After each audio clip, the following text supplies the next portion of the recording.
নমস্কার বন্ধুরা, welcome to সম্পাস kitchen. সম্পাস কিচেনে চলছে উৎসব স্পেশাল রেসিপির পর্ব। আর আজকে নিয়ে হাজির হয়েছি পোলাওয়ের রেসিপি।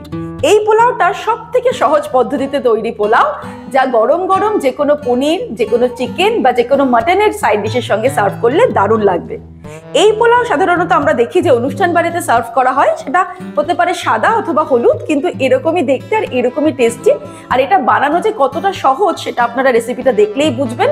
যে প্রথমবার রান্নাঘরে ঢুকবে সেও কিন্তু এই পোলাওটা সহজেই তৈরি করে ফেলতে পারবে। তাহলে চলুন ঝটপট শুরু করি আজকের রান্না। আর রেসিপিটা ভালো লাগলে লাইক করতে আর শেয়ার করতে ভুলবেন না। আর এরকমই দারুণ দারুণ রেসিপির আপডেট পাওয়ার জন্য সম্পাস কিচেন চ্যানেলটিকে সাবস্ক্রাইব করে নিন। সবার প্রথমে একটা বোলের মধ্যে নিয়ে নেব বাসমতি চাল। এখানে আমি 200 গ্রাম বাসমতি চাল নিয়েছি। এবারে চালটাকে ভালো করে ধুয়ে নিতে হবে। 2 থেকে 3 বার জল পাল্টে পাল্টে ভালো করে আমাদের চালটাকে ধুয়ে নিতে হবে। আর একটা কথা বলে দিই, এই পোলাও তৈরি করার জন্য কিন্তু এই যে আমরা কাপ দিয়ে চালটা মাপলাম ঠিকই, কিন্তু এর কোনো প্রয়োজন নেই। মানে আমরা যেমন 250 গ্রাম, 500 গ্রাম, 1 কিলো এরকম চাল আমরা নিয়েই পোলাও তৈরি করতে পারবো। তার জন্য আলাদা করে কোনো কাপ বা বাটিতে করে মেপে নেওয়ার দরকার নেই। ভালো করে ধুয়ে নিয়ে তারপরে 15 মিনিট মিনিমাম আমরা এটাকে ভিজিয়ে রাখবো। আর যদি হাতে সময় থাকে তাহলে 1 ঘন্টা পর্যন্ত আমরা চালটাকে ভিজিয়ে রাখতে পারি। এবারে ভাত রান্না করব। তার জন্য আমি ওভেন অন করে দিলাম আর একটা কড়াইতে বেশ কিছুটা জল নিয়ে গরম করতে বসিয়ে দেব। এবারে যখন জলটা ফুটতে শুরু করবে এর মধ্যে আমি চালটা দিয়ে দেব। যেরকম আমরা ভাত রান্না করি ঠিক একই রকম ভাবে, তবে এই পোলাওয়ের জন্য ভাতটা যখন করব তখন জলটা একটু বেশি পরিমাণে দিতে হবে। এই 200 গ্রাম চালে কিন্তু মোটামুটি দুজনকে সার্ভ করা যাবে। পার হেড 100 গ্রাম করে চাল ধরলেই যে কোনো অনুষ্ঠানে পোলাও রান্না করলে হয়ে যাবে। ফ্লেমটা হাইতেই রেখেছি, ভাতটাকে আমাদের রান্না করে নিতে হবে। ভাত রান্না করার সময় দিয়ে দেব কিছুটা পরিমাণে কেশর কালার। আমরা যেরকম ভাতের রংটা আনতে চাই, মানে পোলাওটা যতটা হলুদের রংটা আনতে চাই সেই অনুযায়ী কেশর রংটা দিতে হবে। আস্তে আস্তে কিন্তু চালে রং ধরা শুরু করবে আর চালটাও হলুদ রঙের হয়ে যাবে। চালটাকে আমাদের 100% কুক করে নিতে হবে। এই যে এটা যেমন হয়ে গেছে, এবার আমি ওভেনটাকে অফ করে নেব। আর আমরা দেখিয়ে দিচ্ছি যে চালটা কিন্তু একদম কুক হয়ে গেছে, লম্বাও হয়ে গেছে।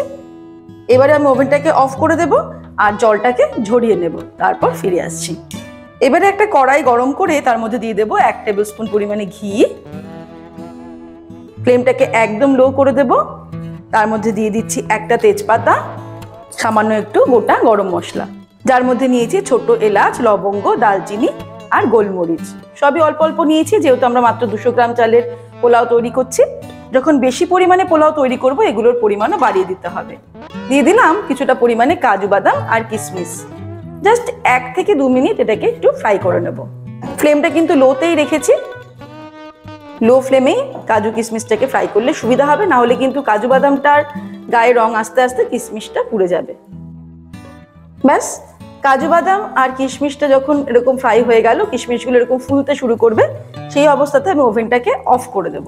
ওভেনটাকে কিন্তু এখন আমি সম্পূর্ণ অফ করে দিয়েছি। এবারে এর মধ্যেই দিয়ে দেব জল ঝরিয়ে রাখা ভাত, মানে পোলাওয়ের চালটা। ওভেনটা কিন্তু অফ করা রয়েছে। দিয়ে দিচ্ছি 1/4 কাপ চিনি।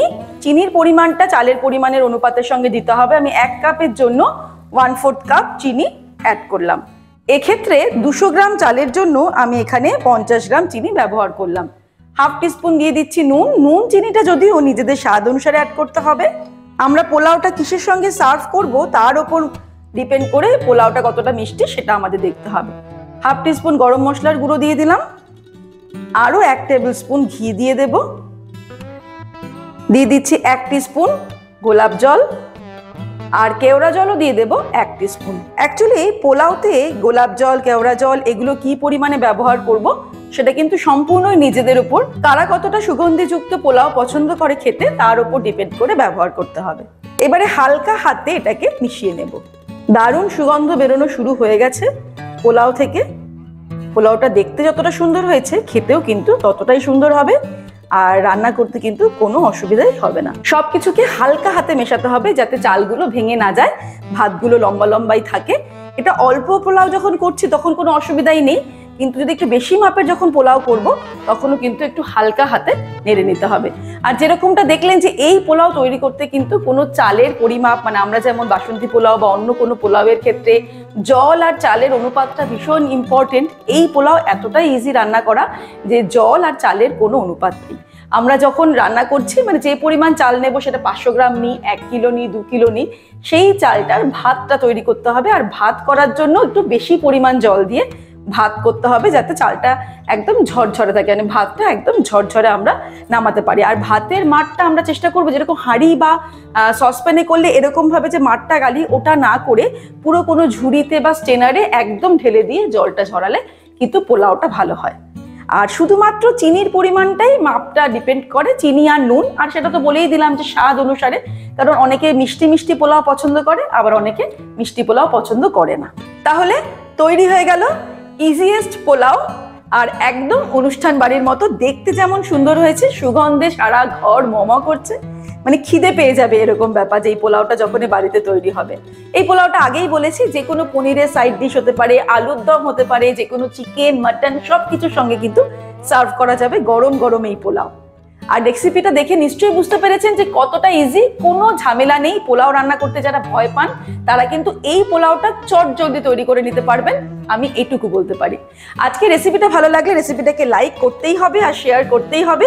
আর এরকম আরো দারুণ দারুণ রেসিপির আপডেট পাওয়ার জন্য সম্পাস কিচেন চ্যানেলটাকে কিন্তু সাবস্ক্রাইব করে দিতে হবে, আর বেল নোটিফিকেশনটা অ্যাক্টিভেট করতে ভুলবেন না। ভালো থাকবেন, সুস্থ থাকবেন। আমি আবার হাজির হব নতুন নতুন রেসিপির সঙ্গে। নমস্কার।